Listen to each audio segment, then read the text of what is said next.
कथाकार audio books नूतन अध्याय आपनको स्वागत। प्रथम अध्याय प्रस्तुत करा 100टी गल्प और कहानी 57 जन लेखक और लेखिका मानकर। यही अध्याय प्रसिद्ध कथाशिल्पी मानकर गल्प संकलन प्रस्तुत हेब। आशा आपनको ए प्रयास भल लागिबो। ओडिया साहित्यर जुगपुरुष तथा एक विरल व्यक्तित्व कथाकार सुरेंद्र महांती एक बहुमुखी प्रचंड प्रतिभा। गद्यशिल्पी सुरेंद्र महांती साहित्यर विभिन्न विभाग को स्वकीय साधन समृद्ध करथिले। मात्र तांकर क्षुद्र गल्प पाठकों को अभिभूत करे। गल्पगुड़िकर सुरेंद्रंक व्यक्तिसत्ता अति तीव्र भाव में उपलब्ध होता है। सुरेंद्र संचयन क्षुद्र गल्प विषय से लिखिचंती क्षुद्र गल्प कहानी नुहे बा उपन्यासर संक्षिप्त रूप नुहे। संगीतर परिभाषा रे यह हुए तो नाद, हुए तो कंपन, हुए तो बा मूर्छना, किंतु संपूर्ण संगीत नुहे। क्षुद्र गल्प गोटे सुविस्तृत काल नुहे, यह केवल गोटे मुहूर्त। क्षुद्र गल्प गोटे जीवन चरित नुहे, यह जीवनर एक भग्नांश। यह अनंत विश्वर एक अणुवीक्षणिक चित्र, असीमर ससीम संकेत। सुरेंद्र महांती 13टी गल्प संकलन स्रष्टा। यही संकलन थिबा गल्पगुड़िक व्यतीत सुरेंद्र संचयन, सुरेंद्र विचित्रा और उत्कल जुगे जुगे पुस्तक केतोटी क्षुद्र गल्प रही। तांकर शेष स्तंभ पुस्तक कलागत वैशिष्ट्य दृष्टि किछि क्षुद्र गल्प रही। एसबू एकत्रित कले तांकर गल्पर संख्या मोट 147। सुरेंद्र महांती जन्म 21 जून 1922 मसीह होता। 2022 मसीहा जून मसरे तांकर जन्म शतवार्षिक पालन होची। एही उपलक्ष्य कथाकार ऑडियो बुक्स और कथा सम्राट सुरेंद्र महांती मेमोरियल ट्रस्ट मिलित उद्यम लेखकर एक गल्पगुच्छर ऑडियो बुक प्रकाशित होची। एही गल्पगुच्छर ना हैला श्रुति सुरेंद्र। श्रुति सुरेंद्र गल्पगुच्छर अन्यतम गल्प ओह कालकाटा कथाकार ऑडियो बुक्स 111तम प्रस्तुति। आसंतु सुनिबा गल्प ओह Calcutta. We need to set about complete destruction, but not in word, in deeds. Everything you have borrowed from others will go up in smoke. What remains will be essential to you. Do you agree? Jean-Paul Sartre in Troubled Sleep. Guru top लट्टू एकाथरे।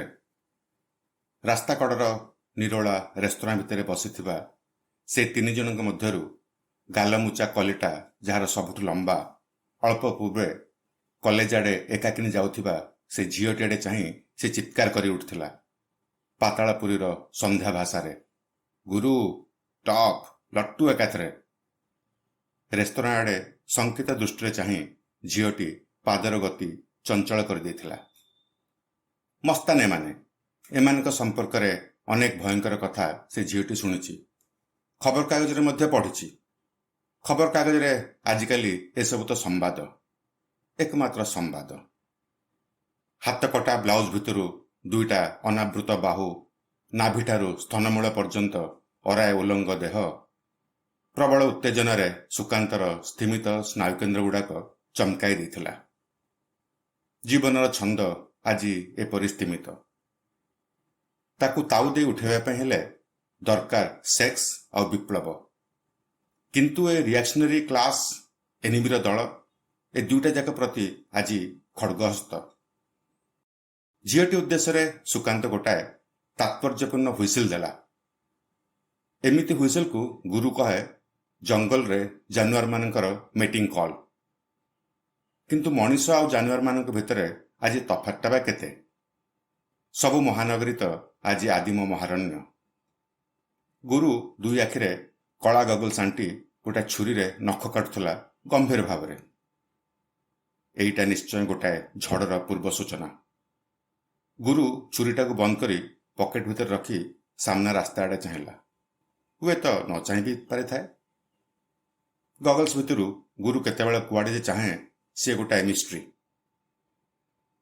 रास्ता सेपटे poster ଓ slogan ମୁଖରିତ ପାଚେରୀ କଡ଼ରେ ଗୋଟାଏ ଧୂଳି ବିବର୍ଣ୍ଣ ଗଛମୂଳେ dustbin ଦେହରେ ନୂଆ ଲଗାଯାଇଥିବା ଗୋଟାଏ ପୋଷ୍ଟର ଘୋଷଣା କରୁଥିଲା ଦେଶ ଗୌରବ କଲେଜ ହଲରେ ସାଂସ୍କୃତିକ ଉତ୍ସବ। କେତେଟା କାଉ ସେ ଡଷ୍ଟବିନ୍ ଭିତରୁ ଖୁମ୍ପାଖୁମ୍ପି କରି ଉଚ୍ଛିଷ୍ଟ ସନ୍ଧାନ କରୁଥିଲେ। ଗୋଟାଏ ମାଟିଆ ଚିଲ ଡଷ୍ଟବିନ୍ ଉପରକୁ ଉଡ଼ି ଆସିବାରୁ କାଉ ଗୁଡ଼ାକ ଗଛ ଡାଳ ଉପରକୁ ଉଡ଼ିଗଲେ।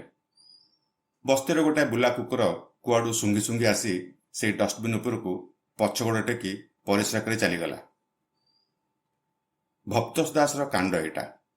କଲେଜ ୟୁନିୟନର ନିର୍ବାଚନରେ କିସ୍ତିମାତ ପାଇଁ ସାମାନ୍ୟ ଭାଷଣ ପରେ ସଂସ୍କୃତି ଅର୍ଥାତ୍ ନୃତ୍ୟ ଓ ସଙ୍ଗୀତର ସୁପ୍ରଚୁର ବ୍ୟବସ୍ଥା, ପପ୍ ସଙ୍ଗୀତ ଆଉ ଟ୍ୱିଷ୍ଟ। ମନ୍ତ୍ରୀ ଆସିବେ ଉଦ୍ବୋଧନ ଦେବା ପାଇଁ। ଗୁରୁ ଦାନ୍ତରେ ଦାନ୍ତ ଚିପି କଡ଼ମଡ଼ କରି ଉଠିଲା।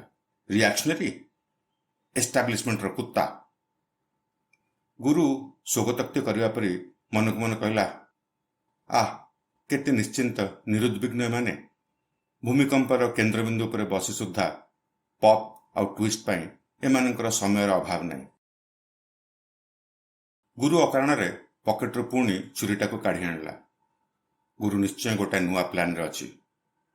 ସ୍ଥାନ ସହରର ଗୋଟାଏ ଅନ୍ଧ ଗଳି। ରେସ୍ତୋରାଁର ନାଁ ସୁଜଳା। ଏହାର କଫି ଆଉ ଚା ସେଥିପାଇଁ ବୋଧହୁଏ ପାଣିଚିଆ।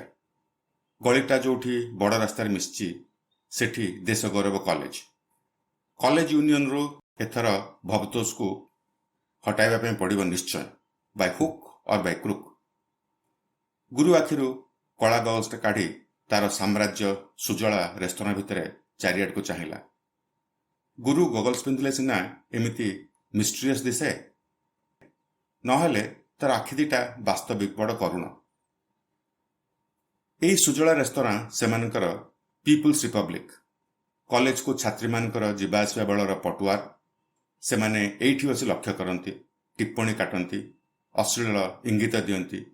ତାରି ଭିତରେ ମଧ୍ୟ ଆଲୋଚନା କରନ୍ତି ରିଭଲ୍ୟୁସନ, କାଉଣ୍ଟର ରିଭଲ୍ୟୁସନ, ଲେଫ୍ଟ ରିଭିଜନିଜିମ୍, ଚା ଗୁଭେରା ଆଉ ଭିଏତନାମ। ଏକ ମୃତ୍ୟୁମୁଖୀ ମହାନଗରୀର ଶେଷ ଅଣଚାଁ ସେମାନେ। ସେଥିପାଇଁ ବୋଧହୁଏ ଅପ୍ରତିରୋଧ, ନିଷ୍ଠୁର, ଭୟଙ୍କର। ଅନୁଶାସନମୁକ୍ତ ସମାଜର ବଲ୍ଗାମୁକ୍ତ ଅଶ୍ଵ। କର୍ତ୍ତବ୍ୟ ଅକର୍ତ୍ତବ୍ୟର ବନ୍ଧନ ଛିଣ୍ଡିଛି। କର୍ମ ଅପକର୍ମର ନିୟନ୍ତ୍ରଣ ନାହିଁ।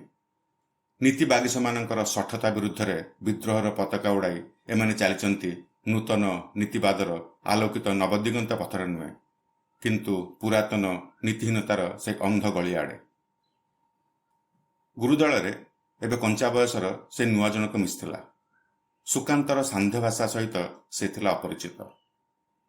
ନିରହ କଣ୍ଠରେ ସେ ପଚାରିଲା, ଲଟ୍ଟୁ କି ବସ୍ତୁ? ଡବଲ ରୁଟିର ଅର୍ଥ ସେଦିନ ତ ସେ ଅନେକ ବିଳମ୍ବରେ ବୁଝିଥିଲା। ହାତବୋମା। ଡବଲ ରୁଟିର ଅର୍ଥ ହାତବୋମା। ଗୁରୁ ଅଜବ ଲଚକ।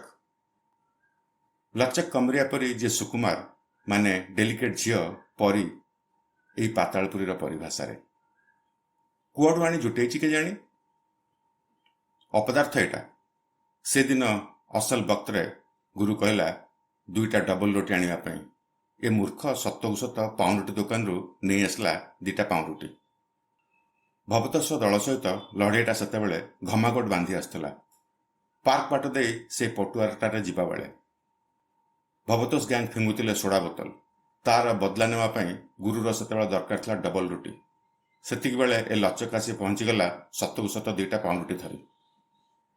ଗୁରୁ ସେତେବେଳେ ରାଗରେ ଲଚକକୁ ଖୁନ କରେ କି ନ କରେ। ଗୁରୁ ଏଥର ଛୁରୀଟା ନିଶ୍ଚୟ ଭୁଷିଦେବ ଲଚକର ତଳିପଟରେ। ସେଥିର ସିନା ଗୁରୁ ଛାଡ଼ି ଦେଇଥିଲା ଦୟାରେ ନା ମାୟାରେ। ଗୁରୁ କିନ୍ତୁ ଆଜି ନିଷ୍କରୁଣ। ଗୁରୁର ମସ୍ତାନ ଜୀବନରେ ଆଉ କେବେ ଏମିତି ଦୟନୀୟ ପରାଜୟ ଘଟିନଥିଲା। ଗୁରୁ ବାଁ ହାତ ପାପୁଲିରେ କପାଳରୁ ରକ୍ତ ପୋଛି ସେ ପାଉଁରୁଟି ଓ ଲଚକର ନିର୍ବୋଧ ଆଖି ଦିଟା ଭିତରକୁ ଚାହିଁ ଚିତ୍କାର କରି ଉଠିଲା, ଇଡିଏଟ୍! ଗୁରୁ କିନ୍ତୁ ଲଚକର ତଳିପଟରେ ଛୁରୀ ଭୁଷିଦେଲା ନାହିଁ। ତାର ଓଠରେ ଫୁଟି ଉଠିଲା ଗୋଟିଏ ବିଷଣ୍ଣ ମଳିନ ହସ। ବଦଲା ନେବାର ଗୋଟାଏ ଭୟଙ୍କର ନିଷ୍ଠୁର ମୁହୂର୍ତ୍ତରେ ଗୁରୁ ସେମିତି ହସିବାର ଅର୍ଥ ସୁକାନ୍ତ କିନ୍ତୁ ଆଦୌ ବୁଝିପାରିନଥିଲା। ସେଇଟା କ'ଣ ହସିବାର ବେଳ? ପୁଣି ଲଚକର ଏମିତି ନିର୍ବୋଧତାରେ? ସୁକାନ୍ତ ଆଜି ପର୍ଯ୍ୟନ୍ତ ସୁଦ୍ଧା ବୁଝିପାରିଲା ନାହିଁ ସେହି ହସର ଅର୍ଥ। ଗୁରୁ ସବୁବେଳେ ଏମିତି ମିଷ୍ଟେରିୟସ୍। ସେଇଦିନୁ କିନ୍ତୁ ଗୁରୁ ଗୋଷ୍ଠୀର ପରିଭାଷା ସହିତ ପରିଚିତ ହେବା ପାଇଁ ଲଚକର ଉଦ୍ୟମର ଅନ୍ତ ନଥିଲା। ସେଇ ଏବେ ପଚାରୁଥିଲା, ଲଟ୍ଟୁ କ'ଣ, କି ବସ୍ତୁ? ସୁକାନ୍ତ ଉତ୍ତର ଦେଲା, ଚାମ୍ବର୍ସ ଦେଖିବ ଇଡିଏଟ୍, ୟାପ। ଲଟ୍ଟୁ ମାନେ ଟପ୍। ଦେଖିଲୁ ନାହିଁ କେମିତି ହାଇ ହିଲ୍ ଉପରେ ଲଟ୍ଟୁ ପରି ଘୁରାଇ ଘୁରାଇ ନିତମ୍ବ ନଚାଇ ନଚାଇ ଚାଲିଗଲା ସେ। କୁଆଡ଼େ ଯୋଗାଡ଼ କଲେ ଏଇ ଜଙ୍ଗଲିଟାକୁ ଗୁରୁ? କିନ୍ତୁ ଆମ ଡିଭିଜନରେ ଏକାଥରେ ଅଚଳ। ୟାକୁ ଦରକାର ଫୌଜି ଖୁସ୍ ହାଲୁଆ। ଗୁରୁ ସେତେବେଳେ ଡଷ୍ଟବିନ୍ ଦେହରେ ସେ ପୋଷ୍ଟରକୁ ଚାହିଁ ମନେ ମନେ ଖସଡ଼ା ତିଆରି କରୁଥିଲା। ଦେଶ ଗୌରବ କଲେଜର ହଲ୍ର ସାଂସ୍କୃତିକ ଉତ୍ସବରେ ଦକ୍ଷଯଜ୍ଞ ଭଙ୍ଗରା ଯୋଜନା। ସଂସ୍କୃତି ନାମରେ ପ୍ରତି ବିପ୍ଳବର ଏହିସବୁ ଆୟୋଜନ ପ୍ରତି ଗୁରୁର ଅହେତୁକ କ୍ରୋଧ। ସହଜେ ପୁଣି ଭବତୋଷର ଗ୍ୟାଙ୍ଗ ଏହାର ଉଦ୍ୟୋକ୍ତା। ଇଲେକ୍ଟ୍ରିକ୍ ଫ୍ୟୁଜ୍ ଉଡ଼ାଇ ଦେଇ ଗୋଟିଏ ଦିଟା ଡବଲ ରୋଟି ଛାଡ଼ିଦେଲେ ସଂସ୍କୃତି ଖତମ। ସଂସ୍କୃତି ନାଁରେ ଯେଉଁମାନେ ସତଜୀବ, ଗୁରୁ ଜାଣେ ତାକୁ ରକ୍ଷା କରିବା ପାଇଁ ସେମାନଙ୍କର କଲିଜା କେତେ। ଏସବୁ ହୁଜତରେ ଅବଶ୍ୟ କୌଣସି ଯୁକ୍ତି ନାହିଁ, କାର୍ଯ୍ୟକାରଣର ସମ୍ପର୍କ ନାହିଁ। ତଥାପି ଏହି ହିଂସ୍ରତା ଆଉ ଧ୍ୱଂସ ମଧ୍ୟରେ ଅଛି ଯେମିତି ଆଜିର ଶୂନ୍ୟଗର୍ଭ ବ୍ୟର୍ଥ ବଞ୍ଚିତ ଜୀବନରେ ବଞ୍ଚିବାର ଏକମାତ୍ର ଚରିତାର୍ଥତା। ନହେଲେ ସମସ୍ତେ ତ ଆଜି ଏଷ୍ଟାବ୍ଲିଶମେଣ୍ଟର ଚେନ୍ ବନ୍ଧା କୁକୁର। ଚେନ୍ରେ ବନ୍ଧା ରହି ଖୁବ୍ ଭୁକ୍ ଭୁକ୍ କରିପାରନ୍ତି ସେମାନେ ସେଇ ଟେବୁଲ ଉପରୁ ଆହୁରି ରୁଟି ଟୁକୁଡ଼ା, ଆହୁରି ଅଇଁଠା ହାଡ଼ ପାଇଁ। କିନ୍ତୁ ଚେନ୍ ଛିଣ୍ଡାଇବା ପାଇଁ ସେମାନେ କେହି ପ୍ରସ୍ତୁତ ନୁହନ୍ତି। ଚେନ୍ ଏକାଥରେ ଛିଣ୍ଡାଇଲେ ଏଷ୍ଟାବ୍ଲିଶମେଣ୍ଟର ଟେବୁଲ ଉପରୁ ସେ ରୁଟି ଟୁକୁଡ଼ା ସୁଦ୍ଧା ମିଳିବ ନାହିଁ। ଅଥଚ ବିପ୍ଳବ ନାମରେ ସେମାନଙ୍କର କେତେ ଅନର୍ଗଳ ଭାଷଣ, କେତେ ଜ୍ୱାଳାମୟୀ କବିତା। ଭବତୋଷ ପୁଣି ଗୋଟାଏ ପୋଏଟ୍। ଶଳା ଅଲ୍ ପୋଏଟ୍ରି ଆଜି ଡବଲ ରୋଟି। ଗୁରୁର ଏସବୁ ତାତ୍ତ୍ୱିକ ଚିନ୍ତାରେ ସୁକାନ୍ତର ପ୍ରଗଳ୍ଭତା ବାଧା ସୃଷ୍ଟି କରୁଥିଲା। ସେ ଚିତ୍କାର କରି ଉଠିଲା, ମାଫି ମାଗ ତାକୁ ସୁଟକା, ନହେଲେ ଏକା ରାତିରେ ତ ସିଟ୍ ଢିଲା କରିଦେବି। ସେ କ'ଣ ତୋ ପରି ପରୀକ୍ଷାରେ କପି କରି ରଷ୍ଟିକେଟେଡ୍ ହେଇଥିବା ଆଣ୍ଟି ସୋସିଆଲ ତାଲିକାରେ ଦାଗି ନା ଖୁନି? ବିଶ୍ୱବିଦ୍ୟାଳୟର ଗୋଟାଏ ଦୁଇଟା ଡିଗ୍ରୀ ଏବେ ବି ସାଇତି ରଖିଥିବ ଏଷ୍ଟାବ୍ଲିଶମେଣ୍ଟ ଭିତରକୁ ତାର ପ୍ରବେଶ ପତ୍ର ପରି। କିନ୍ତୁ ବନ୍ଧୁ, house full, no vacancy, no admission. ଗୁରୁ ଅଟ୍ଟହାସ କରି ଉଠିଲା ନିଜର ରସିକତାରେ। ଗୁରୁର ରକ୍ତଚକ୍ଷୁ ଆଡ଼େ ଚାହିଁ ସୁକାନ୍ତ ନିଷ୍ପ୍ରଭ କଣ୍ଠରେ ଲଚକକୁ କହିଲା, ଏକ୍ସକ୍ୟୁଜ ପ୍ଲିଜ। ଗୁରୁ ମିଛ କହିନାହିଁ। ଲଚକ ଥିଲା ବିଶ୍ୱବିଦ୍ୟାଳୟର କୃତି ଛାତ୍ର। ତାର ମଧ୍ୟ ଏକଦା ଗୋଟାଏ ସାଧୁ ନାଁ ଥିଲା, ଶୁଭେନ୍ଦୁ। ପରୀକ୍ଷାରେ ସେ କେବେ କପି କରିନଥିଲା। ସେ ସ୍ୱପ୍ନ ଦେଖିଥିଲା ଶୁଚିସ୍ନାତ ଜୀବନର। ଆଦର୍ଶ ଉପରେ ତାର ଥିଲା ପ୍ରଗାଢ଼ ବିଶ୍ୱାସ। ସେ ମଧ୍ୟ ଥିଲା ଆଶାବାଦୀ। କିନ୍ତୁ ବିଶ୍ୱବିଦ୍ୟାଳୟ ବାହାରେ ଏକ ନିଷ୍ଠୁର ପୃଥିବୀ ହାଇ ମାରୁଥିଲା। ଏମ୍ପ୍ଲୟମେଣ୍ଟ ଏକ୍ସଚେଞ୍ଜର queue, interview, no vacancy, queue, interview, no vacancy, queue, interview, queue, no vacancy, no no get out. ଏ ନିଷ୍ଠୁର ପୃଥିବୀ ଭିତରୁ ଘର ଭିତରକୁ ଆସିଲେ ଆଦିମ ପ୍ରାଗ ଐତିହାସିକ ଗହ୍ୱର ପରି ଦୁଇଟା ଅଳନ୍ଧୁ ଭରା କୋଠରୀ ଭିତରେ ମଧ୍ୟ ନୋ ଭ୍ୟାକେନ୍ସି। ସେଥିମଧ୍ୟରୁ ଗୋଟିଏ କୋଠରୀରେ ଆଜମା ରୋଗୀ ବାପ, ଯିଏ ଦିନରେ ଅଫିସ କରେ ଆଉ ରାତିରେ ଧଇଁ ପେଲେ। ରାତି ସାରା ଦୁଇଟା କ୍ଳାନ୍ତ ମୃତ୍ୟୁଭୀତ ଆଖି ମେଲି ବିଛଣା ଉପରେ ବସି ରହେ, ପିଞ୍ଜରା ଭିତରେ ଅଟକି ପଡ଼ିଥିବା ବନ୍ୟଜନ୍ତୁ ପରି। ଶୁଭେନ୍ଦୁର ବୋଉ ସେଇ କୋଠରୀରେ ତଳେ ଶୋଇପଡ଼ନ୍ତି। ବିଛଣାର ପ୍ରୟୋଜନ ନଥାଏ। ଅନ୍ୟ କୋଠରୀରେ ଶୁଭେନ୍ଦୁ ଆଉ ତାର ଦୁଇ ଅବିବାହିତା ଭଉଣୀ। ଚଟାଣ ଉପରେ ଲଗାଲଗି ବିଛଣା ପକାଇବା ପାଇଁ ସୁଦ୍ଧା ସ୍ଥାନ ଅଭାବ। ଶୁଭେନ୍ଦୁ ତେଣୁ ରାତି କଟାଏ ବାହାରେ ବାହାରେ। ଶୁଭେନ୍ଦୁର ବାପା ସତର୍କ ଶିକାରୀ ପରି ରାତି ପାହାନ୍ତା ପାହାନ୍ତାକୁ ଶୁଭେନ୍ଦୁର ଆସିବା ସମୟଟା ଉପରେ ଲକ୍ଷ୍ୟ ରଖିଥାନ୍ତି। ଆଉ ଧଇଁ ପେଲାର ବିରତି ମଧ୍ୟରେ ଅଫସୋସ କରନ୍ତି ଶୁଭେନ୍ଦୁଟା ନଷ୍ଟ ଚରିତ୍ର ହେଇଗଲା। ସେଦିନ କୌଣସି ଏକ ଇଣ୍ଟରଭ୍ୟୁ ପରେ ଇଣ୍ଟରଭ୍ୟୁ କରୁଥିବା କର୍ତ୍ତା ଜଣକ ନୋ ଭ୍ୟାକେନ୍ସିର ରହସ୍ୟର ସୂତ୍ର ବତାଇ କହିଲେ, ବ୍ୟାକିଂ ଦରକାର, ବ୍ୟାକିଂ। ବ୍ୟାକିଂ ଅଛି ତମର? ବ୍ୟାକିଂ ମାନେ? ସେ ପଚାରିଥିଲା ନିର୍ବୋଧ ସରଳତାରେ, ଯେମିତି ଅଳ୍ପ ପୂର୍ବେ ସୁକାନ୍ତକୁ ସେ ପଚାରିଥିଲା, ଲଟ୍ଟୁ ପୁଣି କି ବସ୍ତୁ? କର୍ତ୍ତା ଜଣକ ଖଣ୍ଡେ ଅଦରକାରୀ କାଗଜ ୱେଷ୍ଟ ପେପର ବାସ୍କେଟ ଭିତରକୁ ଫିଙ୍ଗିଦେବା ପରି ତାଚ୍ଛଲ୍ୟରେ ଉତ୍ତର ଦେଇଥିଲେ, ନେତା, ମନ୍ତ୍ରୀ, ଅଫିସର, ଏଥିମଧ୍ୟରୁ କୌଣସି ଅଛି ତମର? शुभेन्दुर से कौनसी सुधा नथिला। से मन को मन उत्तर देथिला, बैकटा तो अच्छे निश्चय, किंतु बैकिंग बंचिबा पई बैकिंग रो अपेक्षा रखे नहीं। से टंका उपार्जन करने को पड़ो। बैकिंग धर्मी समाज रे टंका रोजगार को बड़ कथा। हिंदी सिनेमा टिकेट रे ब्लैक मार्केटिंग से दृष्टि मंद नुहे, किंतु से अन्य बैकिंग रो प्रयोजन थिला। से पर्यंत शुभेन्दु से कथा बुझी नथिला। थरे गोटे सिनेमा पाखरे टिकेट रे ब्लैक चलैथिला बेले हठात दी जण ताको प्राय शून्य शून्य उठे नहीं।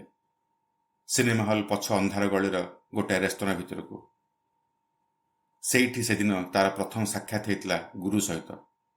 गुरु टेबुल उपरे जोता मिशा दुई गोड़ लंबे खंडे चौकी उपरे पछक मुंड झुंकी बसला गोटा रम बोतल सामने।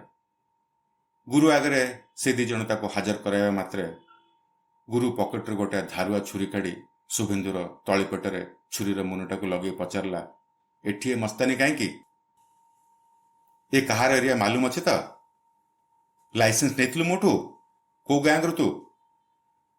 थर थर कंपित कंठरे शुभेन्दु उत्तर देथिला, मु एक बेकार, कोठी बैकिंग नहीं मोर। पाख टेबुल बसी सुकांत चाहिए शुभेन्दु आड़े। से कहिथिला, बैकिंग न थाओ, बैकटा अच्छे ठीक, ये लचक अच्छी गुरु। से दिन शुभेन्दुर नामांतर है लचक लचक। गुरुर आखि दीटा हठात कोमल विषर्ण हो उठिला।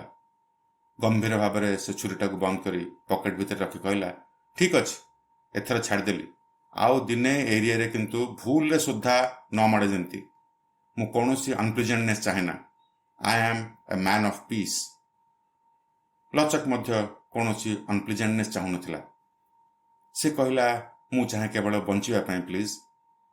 लचकर बंचिबा मरिबा सेतेबेले जेमिति गुरु उपरे संपूर्ण निर्भरशील थिला।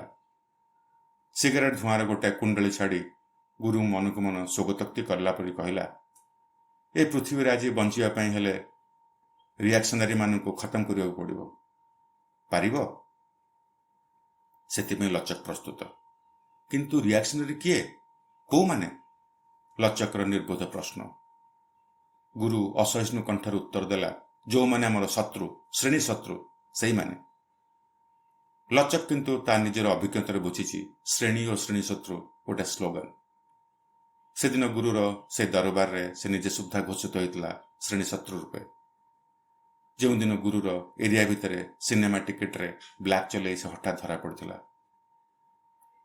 फांसी दंड घोषणा करने परी गंभीर कंठरे डस्टबिन देहर पोस्टर आड़े चाह गुरु विस्फोरण कर उठला, सला भवतोष, पहला नंबर क्लास एनिमी। भवतोष प्रति गुरु इंप्रेशन टा जेते खरा से संपर्क में सुकांतर बोध कौन से धारणा नथिला। भवतोष तो यही से दिन पर्यंत थिला सुकांत गोष्ठी छात्र मानकर नेता। देश गौरव कॉलेज रे छात्र रूपे से नहीं जेमिति चिरस्थायी पट्टा। सुकांत प्रथम वार्षिक श्रेणी रे भर्ती होला बेलू भवतोष थिला पंचम वार्षिक श्रेणी छात्र। सुकांत बीए परीक्षा कॉपी रस टिकेट हो दल आज स्नातकोत्तर मस्तान, किंतु भवतोष आज से षष्ठ वार्षिक श्रेणी रे। गुरु दिने यार रहस्य बुझे कहला, बुर्जुआ समाज रे ए कॉलेज सब गोटाए गोटाए सीट ऑफ पावर क्षमतार आस्थान, ताकू अख्तियार करने तेणु एते यूनियन एते राजनीति। भवतोष से रहीगला चिरंतन छात्र तालिकार। किंतु ता बोली भवतोष जो गोटे क्लास एनिमी ए संपर्क में सुकांतर संदेह रही। सुकांत गोटे असतर्क मुहूर्त में कहीदेला, नक्सल मान सहित भवर संपर्क अच्छी जे से क्लास एनिमी होगा केमती? गुरु पागल पर टेबुल पर गोटे वज्र मुष्टि पिटी कहला, चुप कर सुटका ब्लेडी स्कंक। मोर संदेह होची तू हेलुनी पुलिस रो स्पाई, नहले से क्लास एनिमी मानकर दला। गुरुर ए प्रकार विस्फोरण रे सुकांत जीवन आतंक रे पादठारे मुंड पर्यंत थरिबाकु लागिला। एई भवतोष आ गुरु मध्यरे दिने थिला अभेद बंधुत्व। दुहे एकाठी मिसी अनेक डबल रोटी फिंगिचंती। पुलिस उपरे केतेटा छोटकाटर डकायत रे मध्य दुहे संपुक्त थिले। सेथिपई सेना भवतोष संपर्क रे सुकांत सफाई देथिला, भवतोष क्लास एनिमी नुहे। लचक निर्बोध दृष्टि थरे गुरु आउ थरे सुटका आड़े चाहि भाबुथिला, ଶ୍ରେଣୀ ଶତ୍ରୁ ଆଉ ଶ୍ରେଣୀ ମିତ୍ର ଭିତରେ ତଫାତଟା କେତେ? ଭବତୋଷକୁ ଲଚକ ମଧ୍ୟ ଜାଣେ ଉଗ୍ର ବାମପନ୍ଥୀ ରୂପେ। ତଥାପି ଆଜି ପ୍ରମତ୍ତ ହିଂସାର ବାରୁଦ ଦୁହାଁ ଭିତରେ ଶ୍ରେଣୀ ମିତ୍ରକୁ ଶ୍ରେଣୀ ଶତ୍ରୁ ଅଥବା ଶ୍ରେଣୀ ଶତ୍ରୁକୁ ଶ୍ରେଣୀ ମିତ୍ର ରୂପେ ଚିହ୍ନିବାରେ ଭୁଲ ହେବା ଅସମ୍ଭବ ନୁହେଁ। ଯାହା ହାତରେ ଅଛି ଯେତେ ଧାରୁଆ ଛୁରୀ, ଯେତେ ଶକ୍ତିଶାଳୀ ହ୍ୟାଣ୍ଡ ଗ୍ରେନେଡ୍ ଅଥବା ପାଇପ୍ ଗନ୍, ସେହି ହେଲା ସେତେ ବେଶୀ ଶ୍ରେଣୀ ମିତ୍ର, ଯିଏ ତା ବିରୁଦ୍ଧରେ ତାର ସ୍ଥାନ ଶ୍ରେଣୀ ଶତ୍ରୁମାନଙ୍କ ତାଲିକାରେ। ତେବେ ଭବତୋଷ ନଳି ପ୍ୟାଣ୍ଟର ଚଉଡ଼ା ବେଲ୍ଟଟା ତଳେ ସବୁବେଳେ ରଖିଥାଏ ଗୋଟେ ଲମ୍ବା ଧାରୁଆ ଛୁରୀ। ସେ ତାହେଲେ ଶ୍ରେଣୀ ଶତ୍ରୁ ହବ କେମିତି? ଲଚକ ମୁଣ୍ଡର ଲମ୍ବା ବାଳଗୁଡ଼ାକ ମୁଠା ମୁଠା ଟାଣି ତାରି ଭିତରୁ ଯେମିତି ଆବିଷ୍କାର କରିବା ପାଇଁ ଚାହୁଁଥିଲା ଏହି ବିଭ୍ରାନ୍ତକାରୀ ପ୍ରଶ୍ନର ଉତ୍ତର। ଲଚକ କହିଲା, ଭବତୋଷ ହୁଏତ ଠିକ୍ ଶ୍ରେଣୀ ଶତ୍ରୁ ନୁହେଁ, କିନ୍ତୁ ଶ୍ରେଣୀ ଶତ୍ରୁମାନଙ୍କର ସେ ମିତ୍ର। ତା ନହେଲେ ରାଇଟ୍ ରିଭିଜନିଷ୍ଟ ମନ୍ତ୍ରୀ ଦଳର ନିର୍ବାଚନ ପ୍ରଚାରରେ ସେ କାର୍ପଟଦାରୀ କରୁଥାନ୍ତେ କାହିଁକି? ଗୁରୁ ପ୍ରସନ୍ନ କଣ୍ଠରେ ଟିପ୍ପଣୀ କଲା, ୟୁ ଆର୍ ରାଇଟ୍ ଲଚକ। ଲଚକ ସମ୍ପର୍କରେ ଏଣିକି ଧାରଣା ପରିବର୍ତ୍ତନ କରିବା ପାଇଁ ପଡ଼ିବ ଦେଖୁଛି। ଏତେ ଦିନ ଗୁରୁ ଦୃଷ୍ଟିରେ ଲଚକ ରହି ଆସିଥିଲା ଶ୍ରେଣୀ ସଂଗ୍ରାମ ଭୀରୁ ମାମୁଲି ଇଣ୍ଟେଲେକ୍ଚୁଆଲ ରୂପେ। ଗୁରୁ ଦଳରେ ସେ ଥିଲା ଯେମିତି ଗୋଟେ ହ୍ୟାଙ୍ଗର ଅନ୍।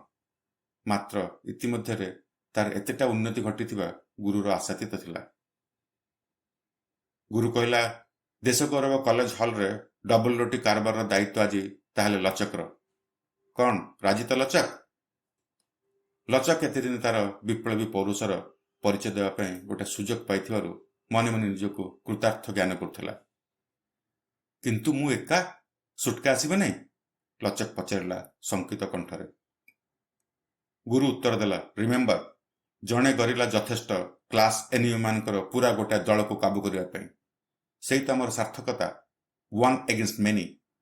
ଆଉ ଏଣିକି ମେଜରିଟିର ଓପିନିଅନ୍ ନୁହେଁ, ମାଇନରିଟିର ଷ୍ଟ୍ରାଟେଜି ଉପରେ ତିଆରି ହେବ ସମାଜ ଆଉ ରାଷ୍ଟ୍ର। ସବୁ ମେଜରିଟି ଆଜି ଘୋଡ଼ା କାରବାର, ହର୍ସ ଟ୍ରେଡିଂ। ଲଚକ ହାତକୁ ଗୁରୁ ଆଟାଚି କେସ୍ଟା ବଢ଼େଇ ଦେଲା। ଲଚକ ଆଟାଚିଟା ଧରି ଗୋଟେ ଉତ୍ତେଜନାରେ ରାସ୍ତା ଉପରକୁ କୁଦି ପଡ଼ିଲା। ଆଟାଚି ଭିତରେ ଥିଲା ଦୁଇଟା ତାଜା ବୋମା, ପକେଟରେ ଧାରୁଆ ଛୁରୀ। ଲଚକର ମନେ ହେଲା ସେ ଯେମିତି ବଞ୍ଚିବାର ଆସ୍ୱାଦ ପାଇଲା ଆଜି ଏଇ ପ୍ରଥମ ଥର। ଗୋଟିଏ ଅନାସାଧ୍ୟତ ପୂର୍ବ ଉତ୍ତେଜନା ମଧ୍ୟରେ ତାର ପୌରୁଷର ଆଜି ଏମିତି ନବଜନ୍ମ ହେଲା। ଏମ୍ପ୍ଲୟମେଣ୍ଟ ଏକ୍ସଚେଞ୍ଜ ଆଉ ଦପ୍ତର ପରେ ଦପ୍ତର ମଧ୍ୟରେ ଉଡ଼ି ବୁଲୁଥିବା ଶୁଖିଲା ପତ୍ର ପରି ସେ ଆଜି ନିତାନ୍ତ ଅସହାୟ ନୁହେଁ। ଏହି ସମାଜର ଜୀବନ ନାଟିକା ଅଛି ଯେମିତି ତାରି ହାତମୁଠା ଭିତରେ। ହାତମୁଠା ଟାଣ କରି ଦିଟା ଡବଲ ଲୁଟି ଚଲେଇ ଦେଲେ ବାସ୍ ସବୁ ଖତମ। ଆଟାଚି ଭିତରେ ବୋମା ଦିଟା ତାକୁ ମନେ ପକେଇ ଦେଲା ଏକଦା ସହପାଠିନୀ ଯମୁନାର ସ୍ତନ। ଯମୁନା ଥିଲା ତାର ଗର୍ଲଫ୍ରେଣ୍ଡ। ଯମୁନା ମଧ୍ୟ ଥିଲା ଏମ୍ପ୍ଲୟମେଣ୍ଟ ଏକ୍ସଚେଞ୍ଜ କ୍ୟୁରେ ଶୁଭେନ୍ଦୁର ସହବର୍ତ୍ତିନୀ। ସେଇ ଯମୁନାକୁ ସେଦିନ ସେ ଦେଖି ଆସିଲା ଗୋଟାଏ ଗାଇନିକ ନର୍ସିଂ ହୋମରେ। ଯମୁନା ମଳିନ ହସର ଗୋଟେ ରେଖା ଟାଣି କହିଥିଲା, ଦେହ ଖରାପ, ଏମିତି ଟିକେ ବେଶୀ ବେଶୀ ଯାଉଛି। ଯମୁନାର ଓଠ ଦିଟା ସେତା ରକ୍ତହୀନ ଦିଶୁଥିଲା। ଶୁଭେନ୍ଦୁକୁ କିନ୍ତୁ ଫାଙ୍କି ଦେବା ସହଜ ନଥିଲା।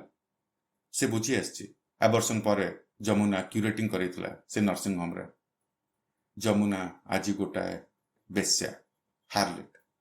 ଆଉ ସିଏ ବା କ'ଣ ଗରିଲା? ମନୁଷ୍ୟ ସଭ୍ୟତା ଓ ସଂସ୍କୃତିର ଏହି ସଫଳତମ ମୁହୂର୍ତ୍ତରେ ସହର ସବୁ କାହିଁକି ଆଦିମ ମହାରଣ୍ୟ ହୋଇଗଲା? ଶୁଭେନ୍ଦୁ ବା କାହିଁକି ହେଲା ଆରଣ୍ୟକ ଗରିଲା? ଆଉ ଯମୁନା ବା କାହିଁକି କ୍ୟୁରେଟିଂ ପାଇଁ ଛଦ୍ମ ନାମରେ ନର୍ସିଂ ହୋମରେ ଆଡମିସନ ହେଲା? କିଏ ଦେବ ଏସବୁ ପ୍ରଶ୍ନର ଉତ୍ତର? ଶୁଭେନ୍ଦୁ ମୁଠା ମୁଠା କରି ମୁଣ୍ଡରୁ ଅଲରା ବାଳ ଟାଣି ତାରି ଭିତରୁ ଯେମିତି ଏହିସବୁ ଉତ୍ପୀଡ଼କ ପ୍ରଶ୍ନର ଉତ୍ତର ପାଇବା ପାଇଁ ଚେଷ୍ଟା କରୁଥିଲା, ଯାଦୁକର ମାନେ ଟୋପି ଭିତରୁ ଠେକୁଆ କାଢ଼ିବା ପରି। ଆଗମନଟା ବାଙ୍କି କଲେ ଦେଶ ଗୌରବ କଲେଜ। ପାଚେରୀ ସାରା ଆଲକାତରାରେ ଲାଲ ସଲାମ। ବର୍ଗୀ, ଠକ ଓ ପିଣ୍ଡାରୀମାନେ ଯେମିତି ପୁଣି ଥରେ ନବଜନ୍ମ ପାଇଥିଲେ। କିନ୍ତୁ ସବୁ ମୁହଁରେ ଯେତେବେଳେ ଆସେ ମୋହଭଙ୍ଗ, ନୀତିବାଦ ସେତେବେଳେ ହୁଏ ଶଠତା, ଶାସନ ହୁଏ ଲୁଣ୍ଠନର ନାମାନ୍ତର। ସେତେବେଳେ ରକ୍ତ ପିପାସା, ହିଂସା ଆସେ ଲୌହ ଜିଭା ଲମ୍ବାଇ ଖୁନର ସଲାମି ଆଦାୟ ପାଇଁ। ଦେଶ ଗୌରବ କଲେଜ ହଲରେ ସାଂସ୍କୃତିକ ସମାରୋହ ଆରମ୍ଭ ହୋଇଯାଇଥିଲା। ମନ୍ତ୍ରୀ ପୁଷ୍ପମାଲ୍ୟ ବିଭୂଷିତ ହୋଇ ମଞ୍ଚ ଉପରୁ ଭାଷଣ ଦେଉଥିଲେ। ସଂସ୍କୃତି, ଭାରତୀୟ ସଂସ୍କୃତିର ଅଛି ଦୀର୍ଘ 2000 ନା 10,000 ହେଇପାରେ ଆହୁରି ଦୀର୍ଘକାଳର ବଳିଷ୍ଠ ବ୍ୟାକିଂ ମାନେ ପରମ୍ପରା। ମୁଁ ଆଶା କରିବି ଆମର ଛାତ୍ର ଯୁବକମାନେ ସେ ସଂସ୍କୃତିର ଯୋଗ୍ୟ ଉତ୍ତରାଧିକାରୀ ହୁଅନ୍ତୁ। ଆସନ୍ତୁ ଆମେ ଆଜି ଶପଥ ନେବା। ଆରେ ଲାଇଟ୍ ଲାଇଟ୍! ହଠାତ୍ ହଲ୍ଟା ଅନ୍ଧକାର ହେଇଯାଇଥିଲା। ହଲ୍ ବାହାରେ କଲେଜ କ୍ୟାମ୍ପସରେ ଆଲୁଅ ମଧ୍ୟ ସବୁ ଲିଭି ଯାଇଥିଲା। ମନ୍ତ୍ରୀ ଚିତ୍କାର କରୁଥିଲେ, ଲାଇଟ୍ ଲାଇଟ୍! ଅନ୍ଧକାର ହଲ୍ ଭିତରେ ନାରୀ କଣ୍ଠ ଶୁଭୁଥିଲା, ଚିତ୍କାର, ଆର୍ତ୍ତନାଦ। ଇସ୍, ପଶୁ, ବର୍ବର! ଏହି ଅନ୍ଧକାର ଭିତରେ କେଉଁଠି କ'ଣ ଘଟି ଯାଉଥିଲା ତା ଜାଣିବାର ଉପାୟ ନଥିଲା। ହଲ୍ ବାହାରେ ହଠାତ୍ ଗୋଟେ ବୋମା ଫୁଟିଲା। ବାରୁଦ ଧୂଆଁରେ ହଲ୍ ଭିତରଟା ଭର୍ତ୍ତି ହେଇଗଲା। ମନ୍ତ୍ରୀ ନିର୍ବିର୍ଯ୍ୟ କ୍ରୋଧ ଓ ଆତଙ୍କର ମିଶାମିଶି କଣ୍ଠରେ ଚିତ୍କାର କରୁଥିଲେ, ପୁଲିସ ପୁଲିସ! ଭବତୋଷ ମନ୍ତ୍ରୀଙ୍କୁ ପେଣ୍ଡାଲରେ ଗୋଟେ ନିରାପଦ କୋଣକୁ ଘେନି ଯାଇ କହିଲା, ଏ ନିଶ୍ଚୟ ସେ ରାସ୍କେଲ ମାନଙ୍କର କାଣ୍ଡ। ସେମାନେ ଇଲେକ୍ଟ୍ରିକ୍ ଫ୍ୟୁଜ୍ ଉଡ଼େଇ ଦେଇ ବାହାରେ ଗୋଟାଏ ଦୁଇଟା କ୍ରାକର ଫିଙ୍ଗିଛନ୍ତି ଏହି ସାଂସ୍କୃତିକ ଉତ୍ସବ ଭାଙ୍ଗିବା ପାଇଁ। ପୁଲିସ କ'ଣ କରିବ? ଆପଣ ଏଇଠି ରୁହନ୍ତୁ, ମୁଁ ସବୁ ଠିକ୍ କରିଦେଉଛି। ଭବତୋଷ ପେଣ୍ଡାଲ ତଳକୁ କୁଦି ପଡ଼ିବା ମାତ୍ରେ ତା କାନରେ ସେ ଅନ୍ଧକାର ଭିତରେ କିଏ ଜଣେ ଫିସ୍ ଫିସ୍ କରି କହିଲା, ଗୁରୁ ଦଳର ନୂଆ ମସ୍ତାନ ଏଠି ହଲ୍ ଭିତରେ। ଆମ ଦଳର ଜଣେ ଦି ଜଣଙ୍କୁ ଅନ୍ଧାରରେ ସେ ଷ୍ଟାପ୍ କରିସାରିଲାଣି। ପଟ୍ଟାର ହାତ ପାପୁଲି କଟିଯାଇଛି ଛୁରୀ ଅଟକେଇଲା ବେଳେ। ଭବତୋଷ ଆଦେଶ ଦେଲା, ଟ୍ରାକ୍ କର ତାକୁ, ଏକ୍ଜିଟ୍ ଦ୍ୱାର ସବୁ ବନ୍ଦ କରିଦିଅ, ଯେମିତି ସେ ବାଷ୍ଟର୍ଡ ଖସି ନ ପଳାଇଯାଏ। ସେ ଅନ୍ଧକାର ଅରଣ୍ୟ ଭିତରେ ମତ୍ତ ମୟୂର ପରି ନାଚି ବୁଲୁଥିଲା ଲଚକ ଗୋଟାଏ ଆଦିମ ଉତ୍ତେଜନାରେ। ହତାଶ ଶୂନ୍ୟଗର୍ଭ ଜୀବନର ସବୁ ନିପୀଡ଼ିତ ଆକାଂକ୍ଷା, ସବୁ ପୁଞ୍ଜୀଭୂତ ବ୍ୟର୍ଥତା ଯେମିତି ଏ ଆଦିମତା ମଧ୍ୟରେ ନିର୍ଗମର ଗୋଟାଏ ପଥ ଖୋଜି ପାଇଥିଲା। ଲଚକର ଅନ୍ୟ ଉଦ୍ଦେଶ୍ୟ ନଥିଲା। ଏ ଅରଣ୍ୟ ହିଂସ୍ରତାରେ ତା ପାଇଁ ରହିଥିଲା ଗୋଟାଏ ରୋମାନ୍ସ। କିନ୍ତୁ ଏହି ଅନ୍ଧକାର, ବିପର୍ଯ୍ୟୟ ଓ ବିଶୃଙ୍ଖଳା ଭବତୋଷ ଗ୍ୟାଙ୍ଗର ମସ୍ତାନମାନଙ୍କୁ ମଧ୍ୟ ଦେଇଥିଲା ସେମାନଙ୍କର ଅନ୍ଧ ପ୍ରବୃତ୍ତି ଚରିତାର୍ଥ କରିବା ପାଇଁ ଗୋଟାଏ ଅବକାଶ। କାହାର ସ୍ତନରୁ ଗୋଟାଏ ଗ୍ଲେସିୟର ଛିଣ୍ଡି ପଡ଼ିଲା ଆସି ଶୁଭେନ୍ଦୁ ଉପରେ। ସେ ଅନ୍ଧକାର ଭିତରେ କିଏ ଜଣେ ଫିସ୍ ଫିସ୍ କରି କହୁଥିଲା, ଯା ଶାଳା, ଏଇଟା ତ ସ୍ତନ ନୁହେଁ, 2 ବସ୍ତା ଭୁଷା ମାଲ। କ୍ରମେ ହଲ୍ ଭିତରଟା ନିଶୂନ ହେଇଯାଇଥିଲା। ହଲ୍ ଭିତରେ ସୂଚୀଭିଦ୍ଧ ନୀରବତା। ମନ୍ତ୍ରୀ ମଧ୍ୟ ବହୁବେଳୁ ଫେରି ଯାଇଥିଲେ। ଭବତୋଷର ଦଳ ସୁଦ୍ଧା ସେଠି ନଥିଲେ।